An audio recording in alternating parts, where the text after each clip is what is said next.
Hi everyone and welcome back to the Colour Cave where we like to play with art stuff. My name is Jem and I would like to welcome you to the last video before Cavemas. So there will be no video this coming Sunday because Cavemas starts on Monday. So let's just relish this particular video. As you can see, I have the Artful subscription box in front of me. This is the quarterly box that comes from the parent company Oh Dear, and they have a range of other subscription boxes. Something I've learned about these boxes is that the artwork on the outside is usually an indicator of what's inside, and I have been avoiding all social media so it doesn't ruin the surprise, but going by this, it looks like fine liners, it looks like ink. Not my favourite medium, but much more preferable to markers, so I'll take the good of that. And I actually really enjoyed myself with the last upgrade that had fine liners in it, so I might take some joy out of this box. Artful are a UK company and recently they've started shipping these boxes worldwide, so it is available to everyone. They do provide a daily drawing challenge on Instagram as well, so if you're ever looking for inspiration, you can follow them on Instagram and they give you basically a prompt every day to help keep your creative juices flowing. Now we've got a little box here. This is a dinky little box. There's stuff in there. This is exciting. The one thing I really like about this, because it's a quarterly subscription box, the magazine that they have with it is quite large and it's quite comprehensive and there's a lot of stuff in it, and it says let's learn about ink, so I wasn't far off the mark there. So we've got a drawing surface here and it is Artful branded, and that is a really thick pad. So let's have a look at this. A4 premium heavyweight watercolour paper. Oh, that's fancy. 25 sheets of 300 GSM, which is the sort of industry standard for decent watercolour paper. Acid-free, textured, so I'm assuming it's going to be cold pressed, made in the UK. And it says here, suitable for watercolour, pencil, pen, ink, calligraphy, pastel and oil pastel. So let's have a wee look at this paper. You know, I'm a bit of a paper geek. I wouldn't say overly textured, just a little bit of lumpy bumpy, and it seems to be quite a uniform pattern, so that suggests it's been machine made, it's not handmade, which you would expect in a pad of this size in A4. And the texture is different on the back and the front, and it's got that nice noise. So it's actually really nice to have quite a heavyweight watercolour paper in A4. A lot of the time in these subscription boxes it's usually A5, so that gives you a little bit more room for manoeuvre. We've also got some greetings cards here, and again, the Artful parent company, they do have a lot to do with greetings cards, so I'm not surprised that we're seeing this in a December box. So there's a set of 4 there with some little envelopes, and that looks like good quality paper as well, and it looks as if it would take water soluble mediums as well, so we might get a little bit creative. Slightly coated 280 GSM board, suitable for wet and dry media. Ta-da! Oh, it's a slidey outy one. And what's in here? Oh, okay. Right, so we've got a selection of goodies in here. Oh, this is quite a nice selection of goodies. Let's tip these out. I really like this box as well. First things first is like a clear crayon here. And I don't know if this is just clear wax to act as a resist. I've never seen this before. That's what it looks like. It doesn't really smell of anything, so I will find out more about that, but that would be my guess. Not 1 but 3 water brushes. Now these looks like sort of generic. They are Artful branded water brushes. It does say Artful on them, but I've seen very similar to these in quite a lot of places. They're rather large as well. That is a really big reservoir. I'm just going to grab one of my sort of regular water brushes. Look at the size difference. So these are like jumbo monster water brushes, and I'm assuming we're going to have 3 different nibs on them. We've got a sort of flat brush. It's kind of fanned out a little bit. I'll show you. When that gets wet though, it will settle down and sort of bunch back together. We've got a sort of broader tip and then one with a finer point on it as well for detail work. So that's quite cool. I am always very dubious with water brushes. I'm kind of fussy about them, to be honest. The only ones that I've really used and enjoyed and go back to regularly are these ones that I was just showing you. These are the Kuretake Zig water brushes, and I've used those for years now. And also the Pentel water brushes are quite good as well. So we'll see how these stand up to things. I just find them a bit unpredictable and you end up with blobs of water everywhere. So that'll be the test for those. We have got a West Design Chinograph pencil. So it's basically the pencil equivalent of a permanent marker. It writes on film, plastic, china and glass. I used to use these pencils all the time when I used to go out and take milk samples, because we could write on the plastic tops of the pots, and if they got covered in milk it didn't rub off. So I'm interested to find out why we've got one of these as well. Might be the same sort of idea as this wax, you know, to act as a resist maybe, I don't know. 2 Artful paintbrushes here, and they look synthetic. We have a flat brush and it's a number 8, and we have a number 6 round. Now that looks rather large for a number 6. But they look fairly interesting. It would be good to see what they're made of, and I'm hoping that they'll go into that in the magazine. I'm really into flat brushes just now with square edges like that. They feel quite nice. They've got rather stylish handles as well, which is always good. We have got a Unipin fineliner in a 0.3 and it's black. I've had one of these before as well, I'm pretty sure. There's your nib. Pretty good, pretty reliable from what I remember, but again, we'll test that out and just double check. Yeah, there, aha, I knew I had another one of these. So this is a 0.1 and it's dark grey, so same brand, just slightly different thickness. I think the Unipens in general are quite reliable. Again, really good brand as well, so nice to see that we've got some more high quality supplies in here. Water and fade proof pigment ink. And we've got a pencil. I'm so excited by the pencil because it's an F pencil and I love using an F pencil. That is my sketching pencil of choice. So I'm really pleased that there's one of these in the box. And the Faber-Castell 9000 pencils are really reliable. They're great to use, good quality, and they seem to keep a point quite well without breaking. So, and that's across the H's and the B's as well as the F. So really happy with that. That's a pencil I will gladly keep a hold of and not give to Mr. Jem. We have got acrylic ink. Now, I know nothing about acrylic ink. I'm really digging these bottles though. There's little glass jars and they've got droppers in them. You know, little glass droppers. Like this. So you squeeze the rubber bit at the top and it'll plop out. So we have got violet. Again, these are Artful branded. So take from that what you will. Prussian blue. Green deep. Indian ink, so that's your standard black. And we've also got a rather attractive shade of red, which they're calling scarlet, as well as a very vibrant yellow, which is lemon yellow. I don't think that looks like lemon yellow to me, but okay. So that's fairly good. So we've got a set of 6 of those as well. Wow. So this is definitely an interesting box for me because I am not familiar with these as a medium. I have used inks in the past, but just never acrylic ink. So I'm wondering what the difference is going to be. Are they going to dry matte and then be semi-permanent maybe?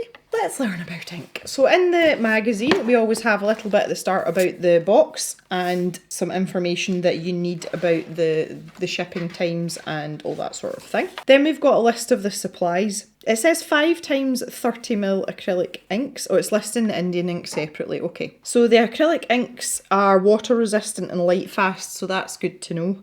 And you can dilute the ink with water and happily mix it with other colours. So although it's water resistant, it must have to be dry to be water resistant.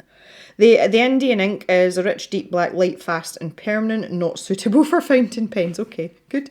Okay, I'm convinced that subscription box companies do this to me on purpose. There is an item listed here that is not in my box. Last month it was a Scroller box sticker. Upcrate have done it to me too in the past. Apparently there is 30ml of Pelikan 4001 blue-black ink and it's waterproof fountain pen ink. And I can see here in the picture there's a little square bottle. I do not have that bottle. I've just double checked to make sure that it's not hiding in any of the bits of tissue paper, so I can only make assumptions about that and take some guesses, but there should be some of that ink in here as well. The Artful brush pens, well, first things first, let's talk about the Pelikan ink. A waterproof fountain pen ink is permanent and contains iron gall. Over time it will change its tone from blue to grey, and that's quite interesting as well. I like the sound of that. The watercolour paper, acid-free premium heavyweight watercolour paper. It just lists basically what's on the front of the pad, so we don't need to read any more of that. The brushes, the water brushes that is, these are these ones. These are nylon tip brush pens in assorted sizes, and you can stick water in them, or your water soluble ink. I really don't think I'd be doing that. You'll need to apply a small amount of pressure to get the ink to begin flowing through the bristles. A clear wax crayon, transparent wax is perfect for drawing and then inking over to create some marvellous wax resist effects. Yes, I was right. The F pencil, perfect for sketching. This hard lead will be very faint. Any ink you put over your construction lines will render the pencil invisible most of the time. Fine liner, it's a 0.3mm tip, which we've talked about, and they're saying it's a good all-rounder. This will draw over coloured and more diluted ink so you can add additional detail. The Artful paint brushes, so the wooden handled ones. Nylon brushes should complement your brush pens nicely. Your brush pens can be used for detail and are great for washes and broader strokes. Size 6 round, size 8 flat. The Chinograph pencil, great for marking glass, china, acetate and other polished non-porous surfaces. This can be used to add white details over ink. So they've given you it because it goes over the top of the acrylic ink. Right, we can test that out too. And the greetings, cards and envelopes. Slight texture and craft envelopes, so not really an awful lot going on there. Okay, so we've got a brief history of ink and then some top tips. And the first thing it says at the top is it stains. Good to know. Might have to put an apron on if we're going to do something. So it talks about different techniques, mark making and bleeding. So that's a bit like if you do a wet and wet watercolour technique. It goes into a bit more detail as well. So this is really handy for someone like me that's got no experience of these kind of inks, and I'll probably go through this and have a really good read at it. A little word from Jamie, who is the editor, and then we get into some more interesting things. So that the first section of this magazine is always about what's in the box, but then after that stuff gets really cool. So there's always a really good selection of artists in here. Anna Tromop is from Norway, and she is the artist behind the edition's box artwork. So you can have a little look at the interview that's taken place for her. And there is the box art there. And it's really cute, I like that. I love these little kind of quirky houses. It does it for me. So they actually go through it kind of not step by step, but they show you different stages of what she's doing, which is really cool. And then we go into a section about painting with the acrylic ink. So this is almost a tutorial style, step by step, so that you can create something similar to what's going on here. Paul Haston, so he has, oh, I like this. Another little interview with him. Look at that. This is like my worst nightmare. It's amazing to look at, but to draw, no thanks. It's got some amazing artwork. And again, there's a link to his Instagram if you want to check out more of his art, if you like this kind of thing.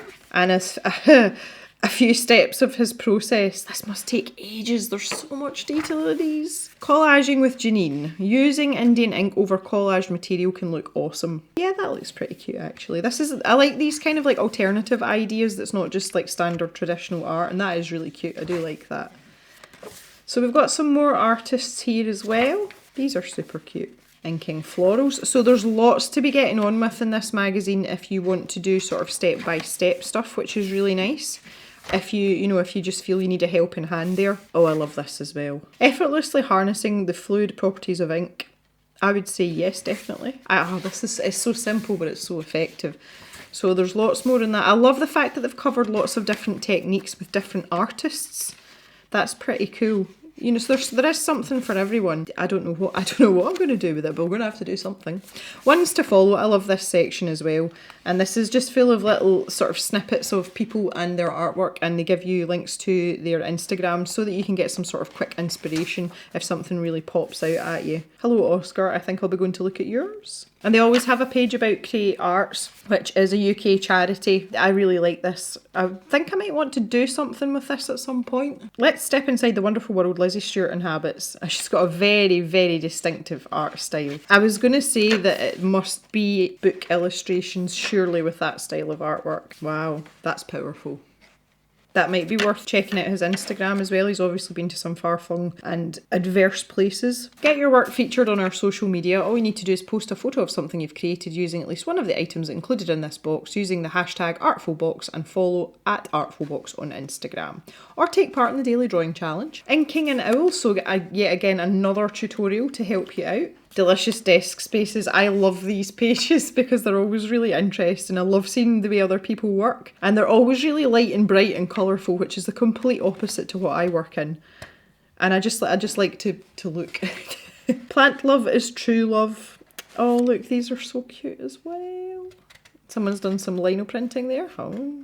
And they've still got the TV and film section. I still really don't understand why this is here, and it does nothing for me.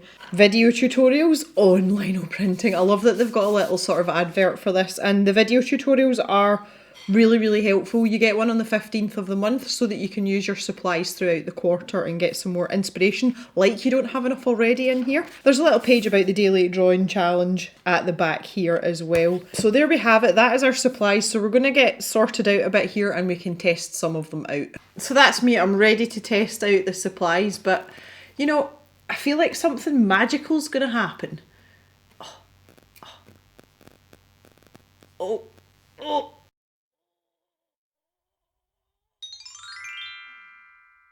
What is this? Getting really good at magic tricks. This is the Pelican fountain ink that was mentioned in the magazine. I contacted Artful and they rushed it out to me so that I would have it for this unboxing, which was really nice of them. So I'm just going to nip back to the magazine really quickly here, just see what it says about it here. So there's 30 mils of ink in this and its recommended retail price is £5.25. It's waterproof fountain pen ink and it's permanent. Over time it changes its tone from blue to grey. Now I'd just like to show you how beautiful this bottle is. Look at it. It is absolutely gorgeous, and that's the kind of thing I would just sit out on my shelf just because it looks pretty. I think this is going to be right up my street. Now the fact that it's waterproof, a bit like the India ink, what that means is that we can put this down on our surface and we can let it dry, and then we can use wet media over the top of it and it's not going to go anywhere. So I find that quite appealing in terms of trying out different styles of artwork, etc, etc. So let's get down to business now. I have got a sheet from the provided paper. So let's start with the simple stuff. I've been through these pencils before and I did mention that I really like an F pencil. Now just to give you an idea, if I press really lightly with this pencil, you get some really, really nice delicate lines with them. So these really are, they're sketching pencils. You're not going to, you're not going to be trying to shade with these, but they give such delicate lines. And I find as well for under sketches, especially if you're using things like this ink and you're going for quite a loose style, you can really, really, really lighten that up. And you can just see it and no more. But even if there are pencil lines left behind, it's not going to interfere or really be seen from the point of view of the finished drawing. So the Faber-Castell pencils are nice. I use them. I use these and the Derwent graphic pencils kind of interchangeably, like they just kind of like hang about and I pick them up. So I'm really pleased that we've got this, and I think it's going to be quite useful for testing out the the different media on top of, if you're like me and you like that safety blanket of having a sketch. Now we've also got this Unipin fine liner here, and this is a 0.3. Now I have had a go of one of these before and they are very reliable and they give like a nice consistent solid line, and this is one of the fine liners that I'm a bit more comfortable using because I've got nerve damage to my hand. My line work isn't great, but I do feel with these, because the ink comes out quite consistently, and it doesn't matter if you move quickly, which is a common downfall of certain fine liners. If you're making very quick movements, the ink starts to skip, and these ones just don't do it. And you get quite a nice saturated line and quite a deep colour from it as well. It's quite black, and these are great for hatching as well, but this one in particular is also fine enough if you're wanting to do your outlines and that kind of thing, and you're not going to have any problem. It does feel like a well constructed and sturdy pen as well, which is something that I personally always appreciate. So let's get down to some ink. So I'm going to start with the Pelican ink just because I'm excited about it. I am super excited about I'm so excited about this. Okay, so what have we got to try here? We have the clear wax crayon thingamabob. Let's try and just stick something down on the paper and we can kill two birds with one stone here. It's kind of difficult to see what you're doing, and this is very soft. There's a lot of shavings or detritus coming off this, but that's okay. That's absolutely fine. So I would just make sure that any of that excess isn't on your paper before you start. And we'll test out these brushes while we're here as well. So I'm just softening this brush up in water first because they're usually quite crispy when you get hold of them. And I've just got a clean rag here to wipe this off and make sure that it's not, you know, like super wet. So I'm taking off most of the moisture. These are quite pretty brushes to look at. I like pretty brushes, that's nice. So I'm just going to go straight in, and I know from using inks before, you're not supposed to dip the brush all the way in because it ends up sticking all up in the ferrule. Oh, here we go. Oh, that is blue. That feels amazing going down on the paper. Oh my. Oh. So that is really rich. That is really, really nice. And this brush, it's got a really nice point on it. You know, it's quite a delicate point. So we can really manipulate it, and you can do a lot with these brush strokes. And a little bit of this ink seems to go a long way. I'm quite curious as to how much this brush is actually going to hold. It seems to want to hold a lot of the ink. So we can get some hatching effects again now because we've got a nice pointy point on this brush. You know, if you hold it straight up and down, look how delicate those lines are. That's really nice. I like that. And I like the way the ink is sinking into the paper. It is starting to dry. This heavy area where I started is still wet, but look how deep and rich that is. That's so nice. Yeah, that's starting to dry already. I could go back over that already. Oh. So yeah, it's waterproof once it's dry, which is nice. But now I'm quite curious as to what happens if we... this is the Kuretake Zig water brushes. I use these all the time. These are like my old faithfuls. So if I pop some water down on the paper here, so that's quite a big puddle of water, to be fair. And just with what's left on my brush, let's just go and see what happens here. Okay, so it's not ridiculously mobile in water. You know, I'm thinking like the way watercolour is, but you can push it about, you can kind of bully it a little bit and make it go places. Obviously, if you've got an area of water this size, you could just, you know, rub your brush all in it like that. But the fact that you can be quite specific and the motility of the ink isn't too wayward, you've actually got control over that. So if you were going for like a looser style, a more painterly look to a piece, you still got a little bit of precision there. Now this is still going. Oh my god. This is like the never-ending ink. So a little of this ink goes a long, long way. And I actually quite like it in its diluted form, like that. God's sake. I'd just like to show you as well, you can see how far that ink has travelled up the brush because it's been in water as well. The bristles are like sucking it up, which what I was saying earlier about not dipping your brush too far into the pot, you actually don't need to. Right, let's just keep going here. Okay, now if I dip this in water though, and we're off again. So that is literally one dip in that ink pot. That is insane. And there's still ink there. There's still ink in this brush. So you can do a relatively large piece with this brush and you're not going to repeatedly have to keep going back into your ink pot. Okay, so we're starting to peter out a bit now. That's fun. I like that a lot. If you get it while it's still relatively damp on the actual bristles, you can take most of it away. And I'm just going to demonstrate that now. I do suggest having a clean rag, or if you're more of a you know, like a tissue paper or kitchen roll kind of person. But if I do that now, there's barely any pigment left on that. You know, we're down to just water, so that's really good to know. So the ink is easy to clean off, and that I've got a bit of a thing about that. So I'm quite confident in the fact that I can use this with any of my brushes and it's going to be okay. That's insane. That's just crazy. So we've got our little wax crayon resist here. I'm not sure how much I would use that effect in my artwork. I don't know if that really fits in with the way I would do things, but I think it would be quite interesting for cloud and sky effects. So we've got the Chinagraph pencil as well, and it's supposed to go over the top of things. As I said, I'm quite familiar with these from my occupation, or my previous occupation. It does need sharpened, so I am going to get ahead and go for it. If this is something that you're interested in, you can get these Chinagraph pencils in various colours. The ones I used to use for work were the Staedtler Lumograph ones. I'm pretty sure they are, oh my goodness, we've got a broken lead already. They are readily available, they're quite easy to get a hold of. And I think for more alternative arting, shall we say, that's something that could be quite handy. Oh dear. They are, that is a downside to them. And again, I know this from previous experience. They generally, you know, as an art supply, not brand specific, they are notoriously hard to sharpen. and you can see that the lead's just disappearing, it's just falling out there. Okay, that's about the best I can do, which isn't great at all. I'm not going to push it any further, but once this ink up here is completely dry, we're going to try going over the top of that with that. So that's a bit disappointing, but as I say, that's not brand specific. They do tend to be a bit temperamental to sharpen, and I'm just not a fan of the knife situation because I've got a bad hand as it is. I don't want to make it any worse. Right, okay, so let's move on then. Okay, we've got these water brushes here, or brush pens. They're not water brushes, I call them water brushes.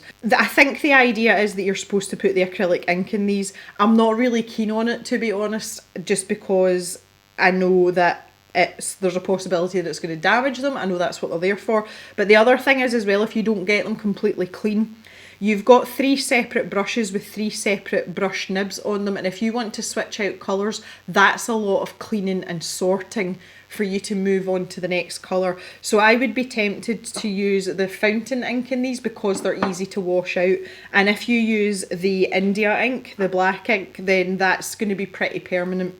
So I would think carefully about deciding to put things in. It might be okay with the acrylic inks. Artful did mention to me that cleaning them with bleach seems to get rid of all the sort of residue and everything. Now again, I'm not keen on bleach, full stop. I don't like it. I don't like having it in the house, and I'm not sure how that's going to affect the integrity of the fibres of these pens over time, because bleach is pretty strong stuff. So I don't know how I feel about that, but I think I'll test these brushes out with a little bit of this ink. I'm a bit concerned about how well that's going to work as a flat brush, but we are going to try it out. These are also, the screw thread on these are screwed the opposite way. These are screwed like the Japanese, some of the Japanese pens, they actually screw in the opposite direction to what we are used to in a Western sense.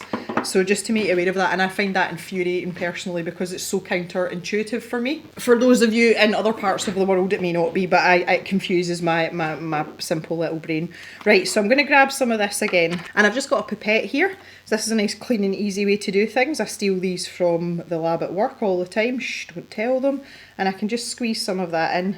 Now it does look absolutely delightful in that in the actual brush. See, I'm going to screw on the wrong way. I've got to screw it on backwards. Okay, this feels so wrong, like, oh, this goes against everything I believe in.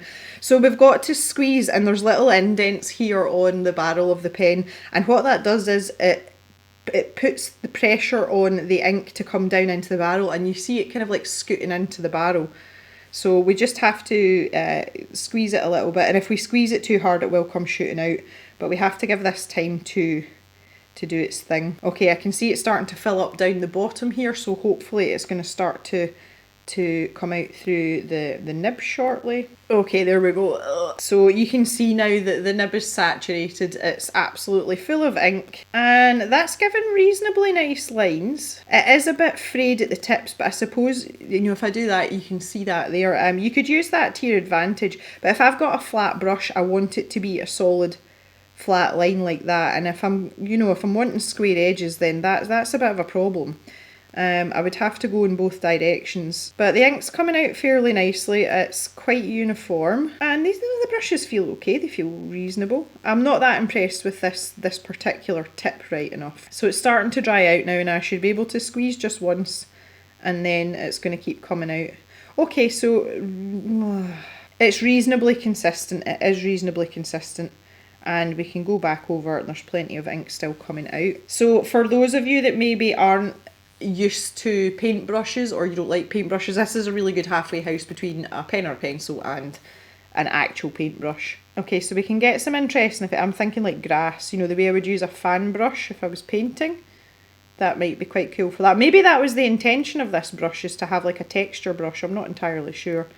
Or fur, that's the other thing that would be good for. Now the thing I've found with these brushes is, I'm on a bit of a rant about brush pens here. What I have found is they all seem to be okay at the start, and they degrade over time. Now something like this isn't going to last forever, but some degrade quicker than others. I was using a Milan water brush for a while, and I really enjoyed it, and the nib became loose in the casing, and it was just flooding all the time, and I had that for about 6 months. So it'll be interesting to see over time how these are. I do like the fact that we've got 3 and they've got big barrels, so you can store a lot of ink in there, which is real nice. I'm middle ground with these. I am middle ground, and I'm going to be brave. I've decided that in the interests of this video, I'm just going to put the lid back on this as well before we have an accident. I am going to put some of the acrylic ink in one of these just for funsies, so I'll move this one out the way now. Okay, I really like this colour, like I'm really into this colour. Okay, so once this goes down, you can't, and it's dry, you can't move it about like watercolour. So we've got this dropper, and that could be used for, you know, for quite interesting effects as well. A little splatter effect there. And I've got the flat brush here, so this is like the traditional brush. This is a number 8 flat. And again, I'm just going to soften it. I'm not wetting it per se, but it's damp. And let's just see. Oh, that's nice. It's like a viridian. And right, when I'm talking about flat brushes, this is what I'm talking about. If you've got a good flat brush, you can get a really nice solid line because the bristles, you can see how they've bunched together because they're wet. And we can do lots of things with that. That's so nice. Oh my goodness, that's nice. Okay, I want to do the water test again as well. So I'm just going to put a wee blob of water there. I might spread it out a wee bit. Why not? And let's just stick a drop in there. So, oh my goodness, did you see that? That was insane. Okay, so the acrylic ink is much more mobile in water than the fountain pen ink. I kind of want to do that again. Let's see how far it goes. Right, okay, so I've got a little bit of water there. Look at it, it's travelling. Go, go, go, go. Oh, this is nice. Oh my big blob's going for it, look. See if I can join them up. Oh, there you go. That's great fun. That's lovely. So now that we've done that, you can obviously dilute this ink down with water, which is exactly what I've been doing. So I had to have a bit of a pit stop there. I was just having a quick chat with Mr. Jem. While I was doing that, I have washed off the acrylic ink off this traditional brush, and you can see that there's no trace of it there. So if you get the acrylic ink on the brush while it's still wet, you can just clean it off with water and that's not a problem. I've also cleaned out the pipette that I had the Pelican ink in, the fountain pen ink, and there is no trace of it left in there as well, so it washes out quite easily too. So that's just stuff that's good to know. The other thing I've done here is I've gone back to this first sheet and I've tried out the Chinagraph pencil. Now, if I just zoom in a wee bit so that you can see a bit better, got lots of stuff going on here. This one in the middle here is the Chinagraph pencil. This is a Caran d'Ache Luminance coloured pencil, which is one of the better white coloured pencils. This is a gel pen, and this one up here is a Posca acrylic paint pen, one of these.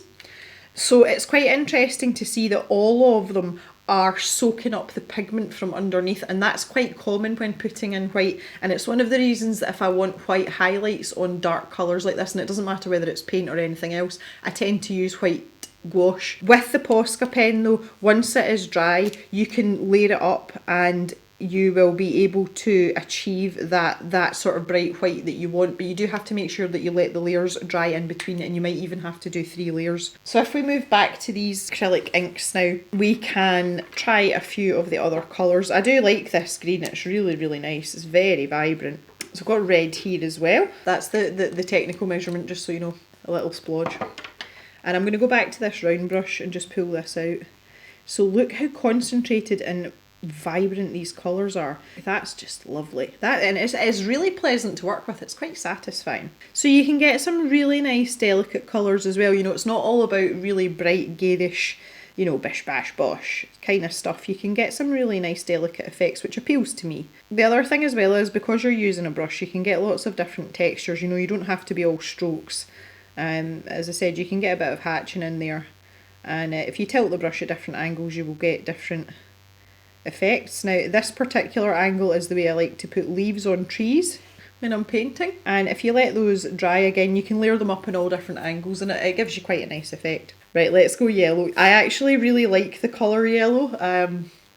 It's my second favourite after green, and I just like it because it's a cheery colour. There's no other reason, and I'm a person of a relatively cheery disposition. Look at this yellow, that's crazy. So it might take you a wee while to play about with this to get, you know, the right dilutions, and you can do like a colour chart or a gradient. kind of like I did on that other sheet of paper, and just keep going with it, and eventually you can get this down to something quite delicate. So we're going to leave that all to dry. I'm going to go back to the flat brush again because I don't really want to favour one or t'other. So I've got the blue here now. This is, wow, Prussian blue. I do like the fact that we've got droppers with these bottles as well, because that just adds another dimension to how you can actually apply this to the paper. I'm just going to keep going here and see what happens. I might disappear off the bottom of the shot, but I'll bring it up. Oh no, there we go. This is so nice. That's a really nice colour as well. That is super nice. So I've just wet my brush. I've cleaned it and wet it now, and I want to see if we can do anything at all.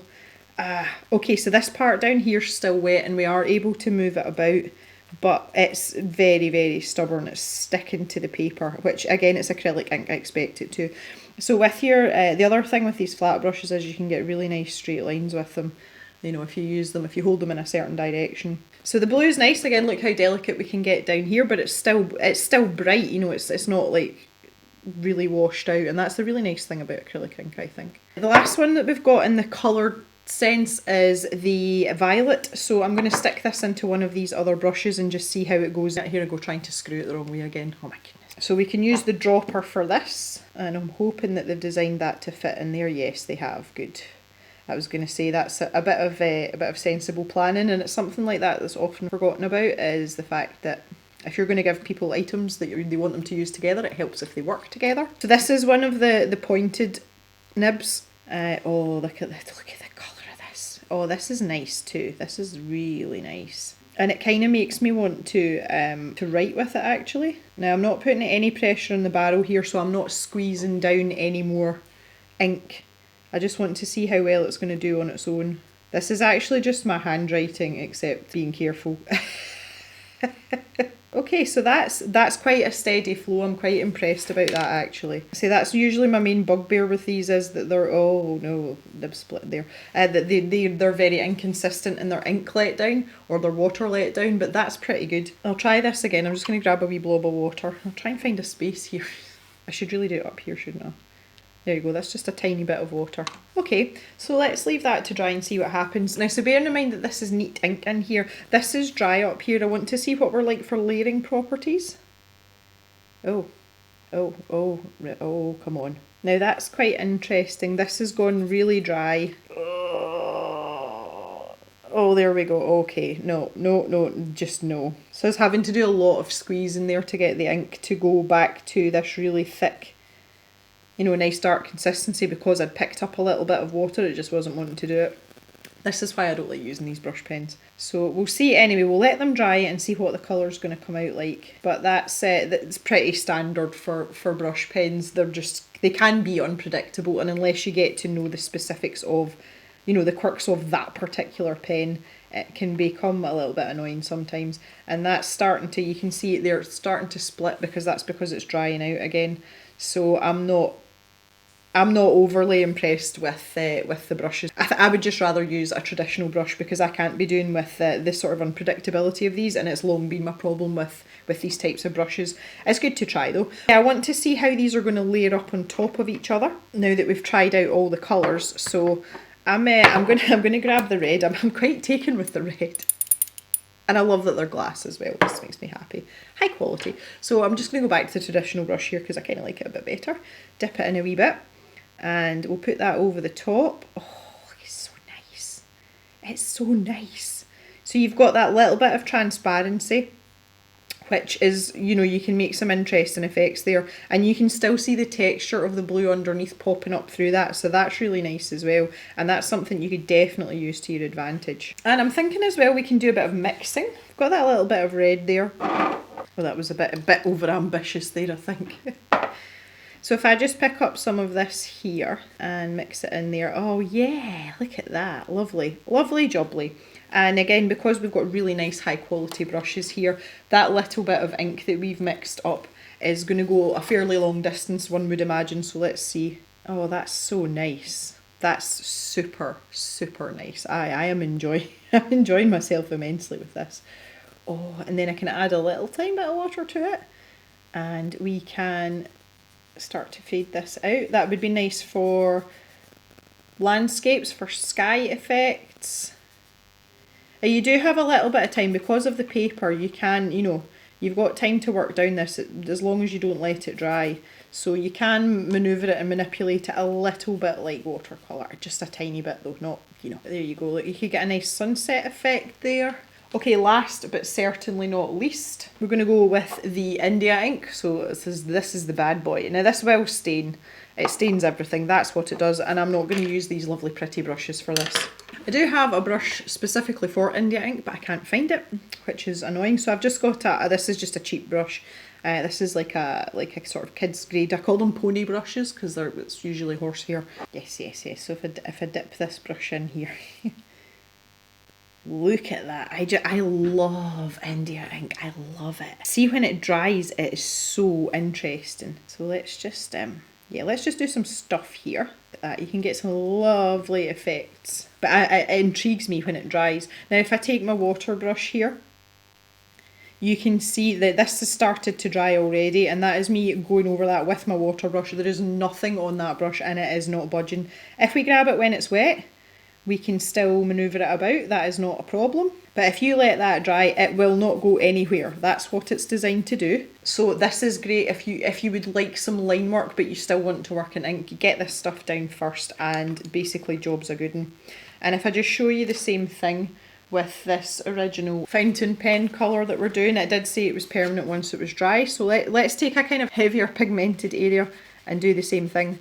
Now that's moving like a beast. Did I read that wrong? Waterproof fountain pen ink is permanent. I don't think so. Okay, this was the earliest bit that I did. No. It's not waterproof. That is an out and out lie. All lies, all lies, all lies, I tell you. Now that is bone dry, like there is not a bit of that isn't dry. Even on the less heavy marks that I've made, so like let's try up here. I hope you can see that colour moving about. It is sticking to the paper, but it is not waterproof, because that is blue, that is not... Look, I can actually blend out the edge of that. Okay, so don't believe that, guys, that is not true. It is really nice ink though, and I like it. But it's just not waterproof. Yeah, I can actually blend out my harsh edges there without too much work. So take from that what you will. I'll let you draw your own conclusions, but you've seen it here. And interestingly, you can get some really nice fade out effects from that, so you could actually use that to your advantage. I just don't want MD putting down some beautiful line work with this Pelican ink and then going to go over the top of it and it just disappears, because that would not be good. That would not be good. So let's try some of the acrylic ink over the top of this India ink now. Where are you going, acrylic ink? Are you trying to run away from me? Oh, look, and you can... I am really, really excited about this for some bizarre reason. But look, you can see the lines from the India ink are they're just poking through it, and that is so aesthetically pleasing to me. Oh, look at this. Yes. Now, it's funny, with the Artful boxes, I haven't always gone out my way to do a specific artwork with them, but I think with this it's something I'd really like to try. So if it's something that you would like to see, you need to let me know down in the comments and we can certainly sort that out. Okay guys, look at the state of this desk, it's amazing. Got this stuff everywhere. Well everyone, that is the Artful quarterly box for the month of December. And I am so impressed with these supplies. I think collectively as a box it's excellent. You've got everything that you need. These acrylic inks are absolutely outstanding, along with the Indian ink as well, and also the Pelican ink, despite not being as waterproof as it says it is. The only disappointment for me is the brush pen situation, which is, I'm a bit of a hard ass on stuff like that anyway. These brushes are absolutely delightful. I really like these brushes, and I can see myself using these brushes, and if Artful ever decide they're going to have these available to purchase separately, I would definitely buy more of these brushes for acrylic painting, which I'm just kind of like getting into. So there you have it guys, that is all for today in this wonderful acrylic ink box. I hope you've enjoyed this. I've had really good fun, particularly this was fun. I'd love to know what you guys think about this box, and if you've got any ideas for some artwork, that would be really cool to hear about. So I think this is a great way to sign off on the regular videos orders for the end of the year. I want to thank you very, very much for watching. I hope you've enjoyed yourself, and I will see you on Monday in the cave for the start of Cavemas. So have a really good day, everyone, and bye for now.